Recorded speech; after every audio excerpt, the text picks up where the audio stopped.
नमस्कार साथियों, मैं योगेश महरिया महरिया क्लासेज के यूट्यूब चैनल पर आप सभी का तहे दिल से हार्दिक अभिनंदन करता हूं। हम बात कर रहे हैं कार्यस्थल पर महिलाओं का लैंगिक उत्पीड़न निवारण निषेध प्रतितोष अधिनियम 2013 के बारे में।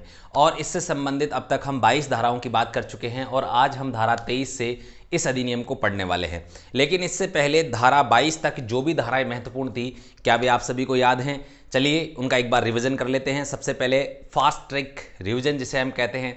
तो चलिए, सबसे पहले धारा 1 संक्षिप्त नाम विस्तार और प्रारंभ होने की तिथि का वर्णन करता है। धारा 2 हम बात करें परिभाषाओं का वर्णन करती है। धारा 3 लैंगिक उत्पीड़न के निवारण का प्रावधान करती है। धारा 4 आंतरिक परिवाद समिति के गठन का प्रावधान करती है। धारा 5 जिलाधिकारी की नियुक्ति का प्रावधान करती है। धारा 6 जिलाधिकारी द्वारा स्थानीय परिवाद समिति के गठन का प्रावधान करती है। धारा 7 हम बात करें तो स्थानीय परिवाद समिति के कार्यकाल, उसकी संरचना एवं अन्य शर्तों का प्रावधान किया गया है। आगे हम बात करें धारा 8 जिसमें अनुदान एवं लेखा परीक्षा का उल्लेख है। धारा 9 लैंगिक उत्पीड़न का परिवाद या शिकायत। इस अधिनियम की सबसे महत्वपूर्ण धारा हम कह सकते हैं धारा 2। और इसके बाद में हम बात करें धारा 9। 2 और 9 दोनों काफ़ी महत्वपूर्ण है। 2 में परिभाषाएं हैं और 9 में यानी कि जो लैंगिक उत्पीड़न हुआ है उसकी शिकायत किस प्रकार से की जाएगी, कहाँ की जाएगी, किस धारा के अंतर्गत की जाएगी, धारा 9 के अंतर्गत। चलिए, धारा 10 में जब शिकायत हुई तो क्या होगा, सुलह होगी, तो सुलह का प्रावधान। धारा 11 में जांच करना, यानी कि धारा 11 जो है लैंगिक उत्पीड़न के परिवाद की जांच करने का प्रावधान करता है। धारा 12 लैंगिक उत्पीड़न की जो जांच कार्यवाही लंबित रहेगी उस कार्यवाही के दौरान हम बात करें अन्य जो प्रक्रियाएं हैं जैसे ट्रांसफ़र करना वगैरह, ये सारी चीज़ें। इसके बाद में धारा 13 जांच रिपोर्ट का प्रावधान करती है। और धारा 14 मिथ्या या दोषपूर्ण आरोपों के लिए हम बात करें दंड का प्रावधान करती है। तो मेरे साथियों, उम्मीद करता हूं आपको 1 से लेकर 14 तक सभी धाराएं याद हो चुकी होगी। ये सबसे महत्वपूर्ण धाराएं हैं, प्रत्येक स्टूडेंट को ये धाराएं याद होनी चाहिए, इनमें से सवाल बनेगा। तो चलिए अब हम बात करते हैं आगे की धाराएं हैं, वो भी आपके लिए महत्वपूर्ण है, लेकिन आपको उनको हेडिंग के रूप में याद रखना है। लेकिन 1 से 14 तक तो अति आवश्यक है, ये तो कंपलसरी है। चलिए आज हम बात करेंगे धारा 23 से लेकर अपना धारा 30 तक। सभी धाराएं आज हम इस क्लास में पढ़ने वाले हैं। हम आज जो है इस अधिनियम को समाप्त करने वाले हैं। तो चलिए साथियों, समय की कदर करते हुए बिना किसी औपचारिकता के टू द पॉइंट शुरू करते हैं, क्योंकि हमारे पास अभी एग्जाम के जो है तिथियां नज़दीक आ गई हैं और काफ़ी कम समय है। तो चलिए सबसे पहले आप बोर्ड पर देखिए, धारा 13 समुचित सरकार द्वारा कार्यान्वयन की मॉनिटरिंग और आंकड़े रखना। समुचित सरकार मतलब राज्य सरकार या केंद्र सरकार। समुचित सरकार यानी कि जिस सरकार के नियंत्रण में ये सारा काम हो रहा है, ठीक है। इसके बाद हम बात करें कार्यान्वयन। आप सभी जानते हैं कि किसी भी काम को जो है लागू कर दिया, उसकी वो किस प्रकार से परफॉर्म कर रहा है, किस प्रकार से उसका कार्यान्वयन चल रहा है, किस प्रकार से वो कार्य पूर्ण हो रहे हैं नहीं हो रहे। एक तो उनकी मॉनिटरिंग, ठीक है, देख रेख करना वास्तव में हो रहे हैं नहीं हो रहे। दूसरी चीज़ उसके आंकड़े रखना, किस साल में कितने परिवाद आए, कितनों का निस्तारण हुआ, कितनों का नहीं हुआ लैंगिक उत्पीड़न संबंधित, ठीक है। अगला है समुचित सरकार द्वारा अधिनियम के प्रचार प्रसार के लिए उपाय करना। देखो काफ़ी इंपॉर्टेंट है, प्रचार प्रसार के लिए क्या करना, उपाय करना। यानी कि महिलाओं को उनके अधिकारों के प्रति जागरूक बनाने के संबंध में कौन सी धारा है, धारा 24। सवाल काफ़ी अच्छा बन सकता है कि लैंगिक उत्पीड़न निवारण प्रतिषेध और निवारण अधिनियम 2013, इसको उल्टा मैंने बोल दिया, रिवर्स में, कोई बात नहीं है। चलिए, तो इस अधिनियम की कौन सी धारा महिलाओं को अपने अधिकारों के प्रति जागरूक करने से संबंधित है, समझना। सीधा नहीं पूछेगा, वो हिडन सवाल पूछेगा। तो कौन सी आएगी, धारा 24। क्या है, समुचित सरकार द्वारा अधिनियम के प्रचार प्रसार के लिए क्या करना पड़ेगा, हमें उपाय करने पड़ेंगे। ठीक, किसको करने पड़ेंगे, सरकार को। केंद्र सरकार और राज्य सरकार ये काम करेंगी, यानी कि इस अधिनियम का प्रचार प्रसार करेंगी, जिससे प्रत्येक महिला जो कार्यस्थल पर काम करती है वो अपने अधिकारों के प्रति क्या हो सके, जागरूक हो सके, और साथ में अन्य व्यक्तियों को भी इसके बारे में जानकारी प्राप्त हो सके। चलिए, इसके बाद धारा 25 प्रावधान करती है सूचना मांगने और अभिलेखों का निरीक्षण करने की शक्ति। देखिए, सूचना मांगने यानी कि लैंगिक उत्पीड़न परिवाद जो है, लैंगिक उत्पीड़न संबंधित जितने भी परिवाद आए, मैं उनकी बात करूं, कितने आए, कितनों का निस्तारण हुआ, और आगे हम बात करें कितने पेंडिंग हैं, किन में कार्यवाही हुई हैं, किन में कार्यवाही लंबित है, ये सभी सूचनाएं मांगने का अधिकार किसको है? सरकार को है। ठीक है। दूसरी चीज आगे हम बात करें अभिलेखों का निरीक्षण करने का, यानी कि जिस भी व्यक्ति को नियुक्त किया गया है, जैसे मान लीजिए जिलाधिकारी, तो जिलाधिकारी जितने भी हम बात करें नियोजक द्वारा आंतरिक परिवाद समितियां गठन की जाती हैं, वहां पर जाकर वो उनकी जांच कर सकता है कि वास्तव में वो समिति गठित है या ऐसा तो नहीं है कि जो है समिति सिर्फ कागजों तक सीमित रह के रह जाए। समझ रहे हैं आप? यानी कि किसी भी चीज का प्रभावी कार्यान्वयन होना, किसी भी चीज का प्रभावी रूप से लागू होना वास्तव में एक्चुअल में ये काफी महत्वपूर्ण होता है, और इसीलिए ये इन धाराओं में इन चीजों का प्रावधान किया गया है। चलिए, यहां पे आपको थोड़ी सी दिक्कत हो रही है। अभिलेख, अभिलेखों का अर्थ यही है दोस्तों कि यानी कि जो भी हम बात करें आंकड़े रखे जाते हैं, ठीक है, उन आंकड़ों का निरीक्षण करना, वहां जाकर चेक करना, ठीक है, कि वास्तव में आंकड़े जो हैं किस प्रकार से हैं, सरकार मंगा सकती है, वो खुद भी चेक कर सकती है, किसी अधिकारी की जो है नियुक्ति भी कर सकती है, आदि चीजें। अधिनियम के उपबंधों का अनुपालन नहीं करने पर जुर्माने का प्रावधान, ये काफी महत्वपूर्ण है, आप इसे इंपॉर्टेंट लगा लें। धारा 14 के बाद में अगर हम बात करें सबसे महत्वपूर्ण धारा यदि कोई है तो ये यहां पर 26 है। देखो, इसमें आपके सामने 4 पॉइंट है और 4 के बाद में दंड का 5वां पॉइंट प्रावधान है। अब ध्यान से देखना, नियोजक द्वारा आंतरिक परिवाद समिति का गठन करने में असफल रहने पर दंड का प्रावधान। पहली चीज सीधा ये रहने पर दंड का प्रावधान कितना होगा? 50,000 रुपए तक। दूसरी चीज, नियोजक द्वारा सिफारिशों के अनुसार कार्यवाही न करने पर भी, अब सिफारिशें कौन करती है आपको पता है? आंतरिक परिवाद समिति किसको सिफारिश करेगी? नियोजक को। यानी कि यदि उसने अपनी जांच रिपोर्ट पूरी कर ली है, हम बात करें आंतरिक परिवाद समिति ने अपनी जांच पूरी कर ली, उसके बाद वो रिपोर्ट किसको सौंपेगी? नियोजक को। और नियोजक यदि उसकी जो है सिफारिशों के अनुसार कार्यवाही नहीं करता है तो ऐसी परिस्थितियों में आप सभी को इस बात का ज्ञात है कि वहां पर हम बात करें नियोजक के ऊपर, अब यहां पर कार्यवाही का प्रावधान किया गया है धारा 26 के अंतर्गत। चलिए, एक्ट के अन्य उपबंधों या उनके अधीन बनाए गए किसी नियम का उल्लंघन करने पर, किसका उल्लंघन करने पर भाई साहब? नियम का उल्लंघन का प्रयास करने पर भी, या तो उस नियम का आप उल्लंघन कर दो, यदि आपने ऐसा सोचा और ऐसा करने का प्रयास किया और सरकार के पास इसके पर्याप्त सबूत है, संबंधित अधिकारी के पास इसके पर्याप्त सबूत है, तो आपके ऊपर सीधा 50,000 रुपए तक का जुर्माना लगाया जा सकता है। अब यहां पे थोड़ा समझना, एक्ट के अन्य उपबंधों, ये सारे उपबंध हैं, उनके अधीन बनाए गए नियम, ध्यान से देखना, उनके अधीन बनाए गए नियम। याद रखना, कभी भी जब एक एक्ट बना दिया जाता है तो जरूरी नहीं है कि उस एक्ट में सारी चीजें सम्मिलित की गई हों। सरकार हमेशा एक धारा ऐसी रखती है कि उसके अंतर्गत और नियम विनियम बनाने की शक्ति अपने पास रखती है, क्योंकि भारत में आपको पता है हम कितना ही प्रभावी, कितना ही अच्छा कोई भी चीज़ लागू कर लें, उसमें कहीं ना कहीं कोई खामी रह जाती है, और जब ये खामी रह जाती है तो उसको सुधार करने के लिए उसके अधीन क्या बनाए जाते हैं? नियम बनाए जाते हैं। ठीक है, किसी भी एक्ट के अधीन क्या बनाए जाएंगे?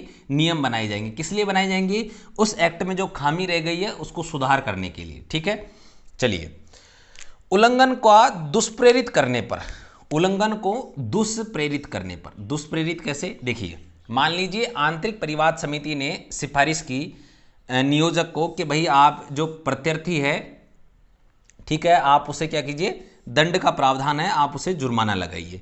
लेकिन नियोजक ऐसा करने से मना कर देता है और मतलब नहीं करता है कुछ समय के लिए, जब तक उसका जो है, और उस कार्यवाही के दौरान इस चीज को वो क्या करता है? दुष्प्रेरित करता है। दुष्प्रेरित कैसे? कि वो प्रत्यर्थी से कहता है कि देखो इसके ऊपर तो मेरा हाथ है, इसका कोई कुछ नहीं बिगाड़ सकता, क्योंकि मालिक कौन हूं? मैं हूं। यदि वो ऐसा करता है, यानी कि क्या कर रहा है? दुष्प्रेरित कर रहा है ना, कि उस व्यक्ति ने, प्रत्यर्थी ने व्यथित महिला का क्या किया? साबित हो गया कि इन्होंने, प्रत्यर्थी ने इस व्यथित महिला का लैंगिक उत्पीड़न किया, उसके साथ इस प्रकार से हम कहें कुछ अभद्र इशारे किए, जो इस अधिनियम के अंतर्गत क्या है? अपराध है। और ये नियोजक जो है इसको संरक्षण प्रदान कर रहा है, तो क्या हो गया? ये क्या कर रहा है? दुष्प्रेरित कर रहा है। तो ऐसी स्थिति में क्या होगा? नियोजक के ऊपर 50,000 रुपए तक का जुर्माने का प्रावधान है। अब आपसे यहां से सवाल किस प्रकार से पूछा जाएगा, इसको थोड़ा सा आप, मैंने जैसा बताया उसी फॉर्मेट में देखिए आपके सामने ये आएगा कि अधिनियम का अनुपालन नहीं करने पर जुर्माने का प्रावधान कौन सी धारा में है, धारा 26। पहली बात तो ये ठीक है। दूसरी चीज, धारा 26 के अनुसार जुर्माने का प्रावधान कितना है, देखना 4 ऑप्शन होंगे। पहला होगा 50,000 रुपए, दूसरा होगा 50,000 रुपए तक, तीसरा होगा 50,000 रुपए से अधिक, चौथा होगा उपरोक्त सभी। तो आपको यहां पर ये याद रखना है स्पेशली तक, 50,000 रुपए तक, कितना भी हो सकता है, 10,000 भी हो सकता है, 20 भी हो सकता है, 30 भी हो सकता है, 40 भी हो सकता है, 50 भी हो सकता है। फिक्स नहीं है कि पूरे 50,000 ही होगा, समझ गए आप। क्योंकि यहां से जब सवाल बनता है, एग्जामिनर अगर स्मार्ट होगा उसको पता है कि भाई मुझे इस बार जो है सबको बाहर निकालना है, भाग से के अंदर मुझे ऐसे सवाल बनाने हैं, मेरे को बच्चा लेना ही नहीं है। आपके सामने ऐसे सवाल आएंगे, आपने पढ़े हैं, आप उनका आंसर देने में सक्षम हैं, लेकिन फिर भी उत्तर सही नहीं होगा। कारण कुछ चीज़ें, कुछ पॉइंट्स इस तरीके के आप जब पढ़ते हैं, यदि आप वो मिस करते हैं तो इसका मतलब है कि एग्ज़ाम में जब आपके सामने जब क्वेश्चन होगा तो उसका आंसर देने में आप हमेशा भ्रमित हो जाते हैं। और जो विद्यार्थी इससे पहले इस प्रकार के एग्जाम दे चुके हैं उन्हें पता है, अच्छे से पता है कि ऑप्शन हमेशा जो है सिमिलर आपको मिलेंगे, कम से कम 2 तो, ज़्यादा भी नहीं। तो चलिए दूसरा सवाल यहां से इस प्रकार से बनता है कि जुर्माना का कौन से उपबंधों का अनुपालन नहीं करने पर जुर्माने का प्रावधान है।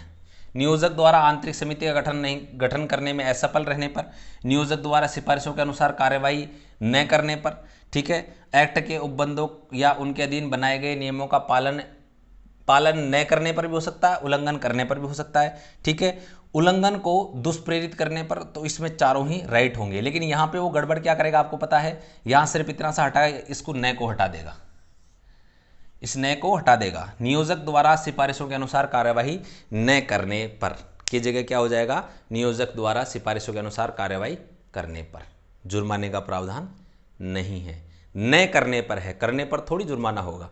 चलिए साथियों, उम्मीद करता हूं आपको यहां तक के सारे कंसेप्ट समझ में आ गए होंगे। तो चलिए फटाफट से आप इसका स्क्रीनशॉट ले लीजिए, क्योंकि आगे हम बात करने वाले हैं धारा 27 के बारे में, जो हमारे लिए काफ़ी महत्वपूर्ण है।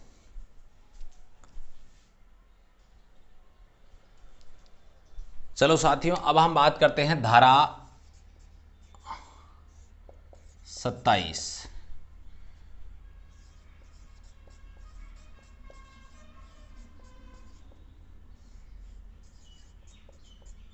न्यायालय द्वारा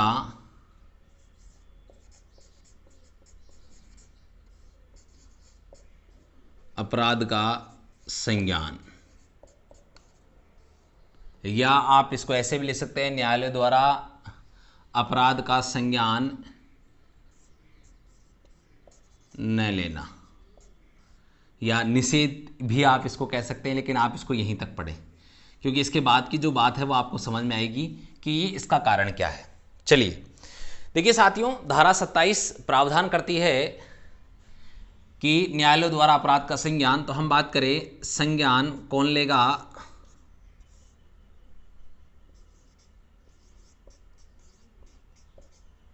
महानगर मजिस्ट्रेट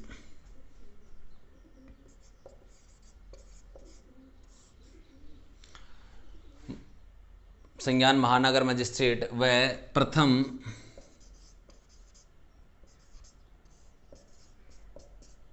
वर्ग मजिस्ट्रेट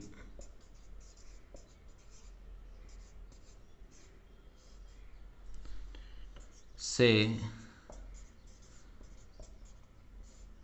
निम्न पंक्ति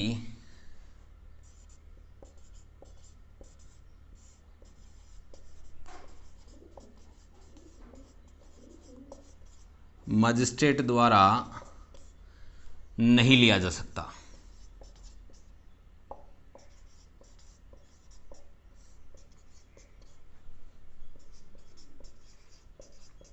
ठीक है साथियों, देखिए न्यायालय द्वारा अपराध का संज्ञान न लेना, इसकी हेडिंग इस प्रकार से हो सकती है, न्यायालय द्वारा अपराध का संज्ञान हेडिंग इस प्रकार से भी हो सकती है, दोनों ही हेडिंग सही है, ठीक है। लेकिन यहां पर बात यह है कि न्यायालय द्वारा अपराध का संज्ञान लिया जाएगा या नहीं लिया जाएगा। तो लिया जा सकता है, लेकिन कंडीशन क्या है कि संज्ञान, उस अपराध का संज्ञान एक तो या तो महानगर मजिस्ट्रेट ले सकता है, या प्रथम वर्ग मजिस्ट्रेट या इससे ऊपर के मजिस्ट्रेट द्वारा इस प्रकार का जो हम बात करें संज्ञान लिया जा सकता है।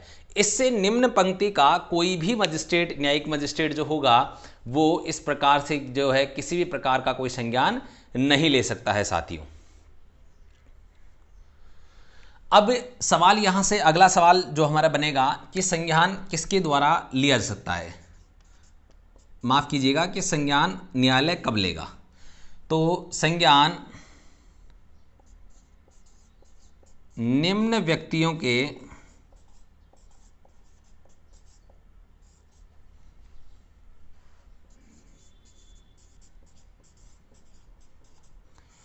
परिवाद प्रस्तुत करने पर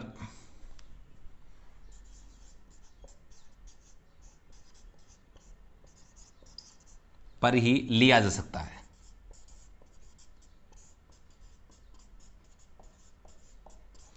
कौन कौन है भाई? देखो, सबसे पहले हम बात कर लें, इसमें तीन मुख्य रूप से हैं।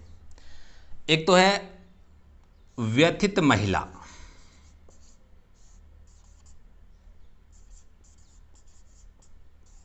यानी कि जिसने लैंगिक उत्पीड़न का परिवाद प्रस्तुत किया है उस महिला की बात, ठीक है। यदि जांच रिपोर्ट में सही पाया जाता है तो जिसका लैंगिक उत्पीड़न हुआ है।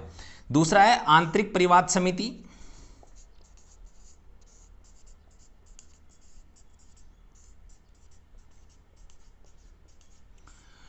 और तीसरी है स्थानीय परिवाद समिति।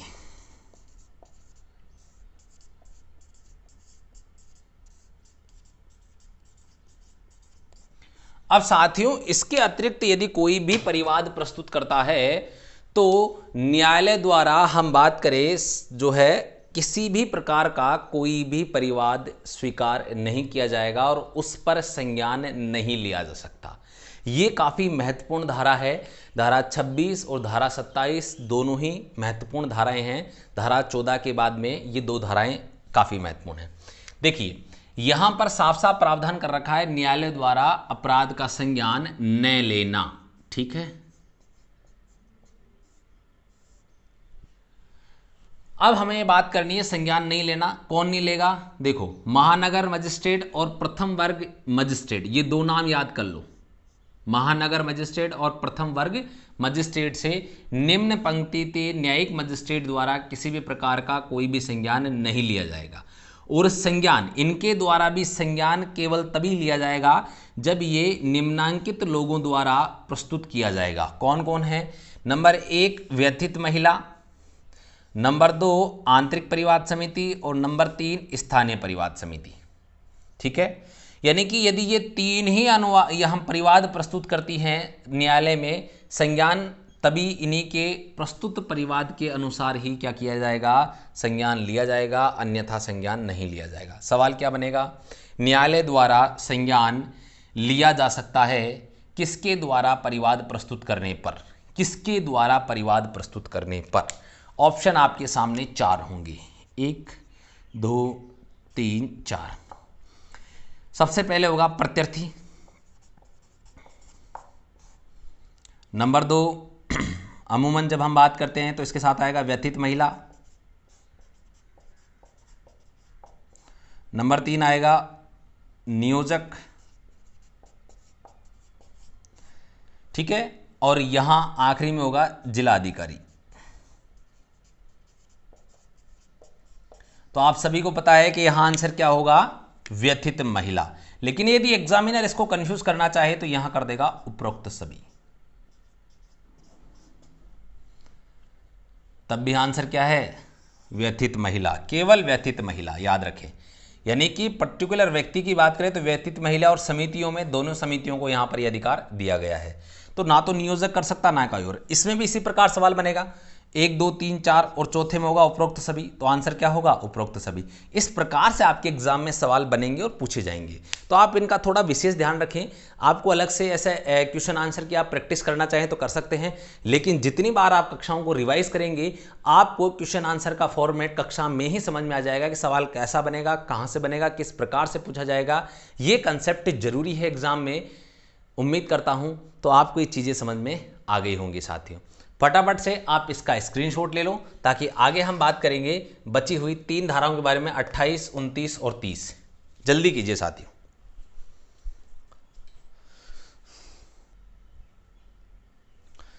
धारा 28, इस अधिनियम के उपबंध तत्समय प्रवृत्त अन्य किसी विधि के अतिरिक्त होंगे।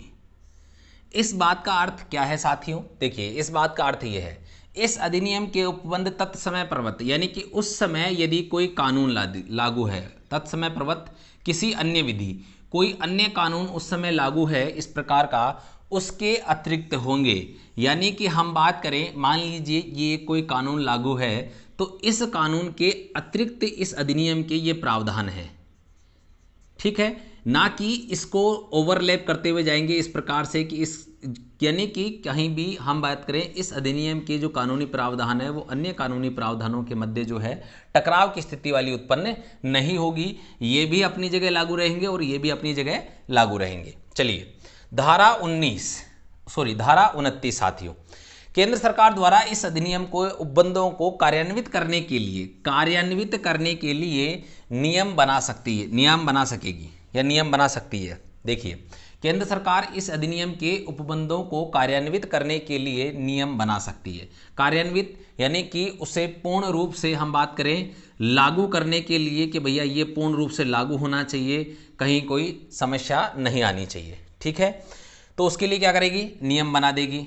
चलिए आगे हम बात करें धारा 30, केंद्र सरकार द्वारा इस अधिनियम को प्रभावी करने में यदि कोई कठिनाई आती है तो उस कठिनाई को दूर करने के लिए केंद्र सरकार क्या करेगी? उपबंध कर सकती है। ये प्रारंभ में साथियों जिस तिथि को ये एक्ट लागू हुआ था उससे लेकर 30 दिन के लिए इसमें ये बात लिखी गई है।